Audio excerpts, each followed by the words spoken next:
இன்றைக்கு மக்கள் சக்தியாக இருக்கிற தமிழக வெற்றி கழகத்தின் தலைவர், நாளைய தமிழகத்தின் முதலமைச்சர் 2026 அவர் தமிழ்நாட்டுடைய முதலமைச்சராக ஆகுவதை மக்களே முழுமனதோடு ஏற்றுக்கொண்டு மக்கள் சக்தியாக பிரதிபலித்து அவர் முதலமைச்சராக அருகிலே அமர்வார்கள்.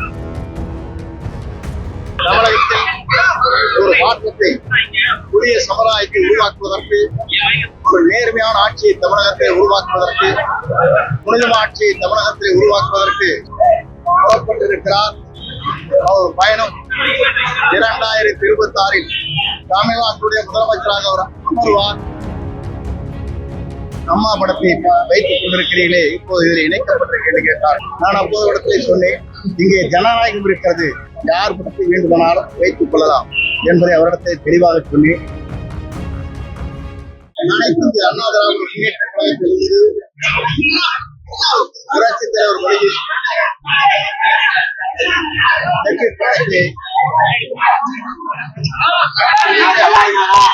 ஆட்சிகளிலே அமர்ந்தார். அவர் என்னை அடையாளம் காட்டினார். யாருக்கு பிறகு புரட்சித் தலைவர் அம்மா அவர்கள் கட்சியை ஈடுபடுவதாக இருந்த நேரத்தில் அவரோடு உறுதியாக இருந்து பணிகளை ஆற்றினேன். இன்றைக்கு மக்கள் சக்தியாக இருக்கிற தமிழக வெற்றி கழகத்தின் தலைவர், நாளைய தமிழகத்தின் முதலமைச்சர்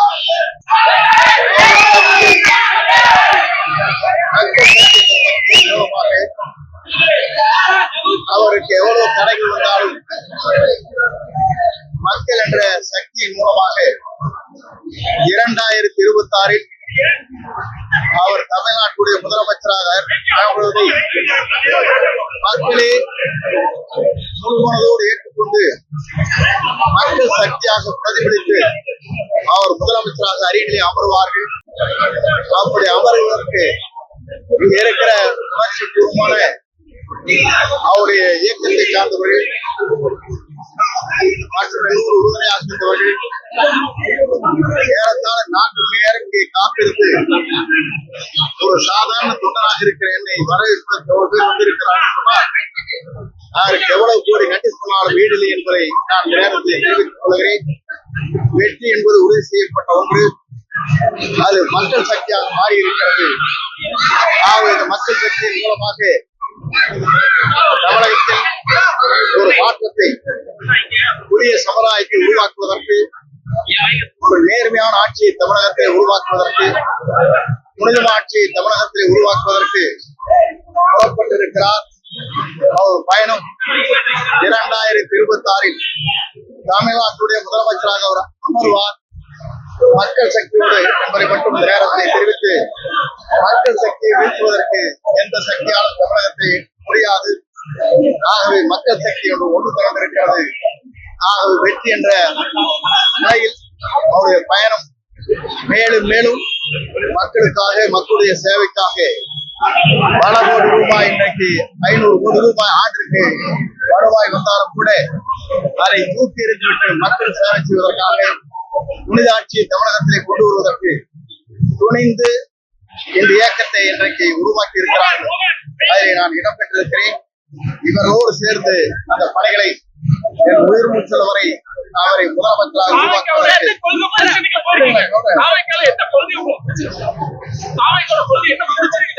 புதிதாக இதைத்தான் அன்றைக்கு கேட்டார்கள். புரட்சித் தலைவர் ஆட்சி துவங்குகிற போது அண்ணாயிசம் என்றால் என்ன என்று பத்திரிகையாளர் கேட்டார்கள். அப்போது அண்ணாயிசம் என்றால் உலகாத வீடு, கிடையாத உடை, ஆராசூர் என்றார். இன்றைக்கு சொல்லி இருக்கிறார், எல்லோருக்கும் வீடு வேண்டும், பொருளாதாரத்தை உயர்த்தப்பட வேண்டும், எல்லோரும் 2 சக்கர வாகனத்திலே பயணம் செய்ய வேண்டும் என்று அவருடைய மனிதநேயத்தோடு இன்றைக்கு அறிவித்திருக்கிறார். அதோடு மட்டுமல்ல, 2 ஆட்சியில் தான் நடைபெற்றுக் கொண்டிருக்கிறது. அன்றைக்கு நான் சொல்லவில்லை, அது மனதில் விடக்கூடாது. புரட்சித் தலைவர் வரையிலும், புரட்சித் தலைவர் அம்மா வரையிலும் புனித ஆட்சி தமிழகத்தில் நடைபெற்றது. இன்றைக்கு நடைபெற்றுக் கொண்டிருக்கிறது. 2 ஆட்சியும் மாற்றப்பட வேண்டும் என்று எல்லோரும் விரும்புகிறார்கள்.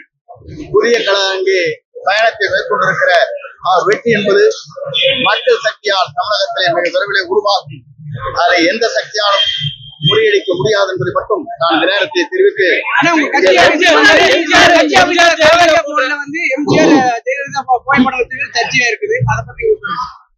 என்னை பொறுத்தவரையிலும் நேற்று தினம் பத்திரிகையாளர் கேட்டார்கள், உங்கள் படத்தை அம்மா படத்தை வைத்துக் கொண்டிருக்கிறீர்களே, இப்போது இதில் இணைக்கப்பட்டிருக்க என்று கேட்டார்கள்.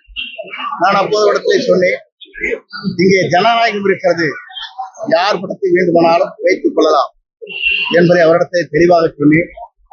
அது மட்டுமல்ல, இன்று அவருடைய வாகனம் செல்கிற போது ஒரு புறத்திலே புரட்சி தலைவர், ஒரு புறத்திலே அண்ணா படமும் இருக்கிறது என்பதை நீங்கள் மறந்துவிடக் கூடாது. திராவிட இயக்கத்தை மீண்டும் தமிழகத்திலே உருவாக்குவதற்கு முதல் தலைமுறையிலே எங்களை போன்றவர்கள் புரட்சி தலைவருடைய வழியில் என்று நாங்கள் பணியாற்றினோம். அதற்கு பிறகு புரட்சி தலைவர் அம்மா வழியில் என்று பணியாற்றி இருக்கிறோம். மூன்றாவது தலைமுறையாக இவரை ஆட்சி கட்டளை அமர்வதற்கு எல்லோருடைய உறுதுணையோடு மக்கள் சக்தியோடு எங்கள் பணிகள் அமையும். எடப்பாடி பழனிசாமி கோபியில பொதுக்கூட்டம் நடத்துறாரு. செங்கோட்டையனுக்கு பின்னாடி அதிமுக இல்ல அப்படின்ற ஒரு கூட்டத்தை பெரும்பாலான கூட்டத்தை மக்களை கூட்டுறதுக்காக திட்டம் போட்டிருக்காங்க.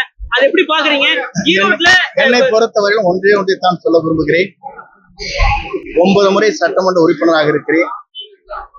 எனக்கு பின்னாலே மக்கள் என்று சொல்வது அவர் சொல்லலாமே தவிர மக்கள் அதை பார்த்துக் கொள்வார்கள். 3 முறை வாக்கே கேட்காமல் என்னை வெற்றி பெற்ற மக்கள் அங்கே இருக்கிறார்கள். யார் வேண்டுமானாலும் எதை வேண்டுமானாலும் சொல்லலாம்.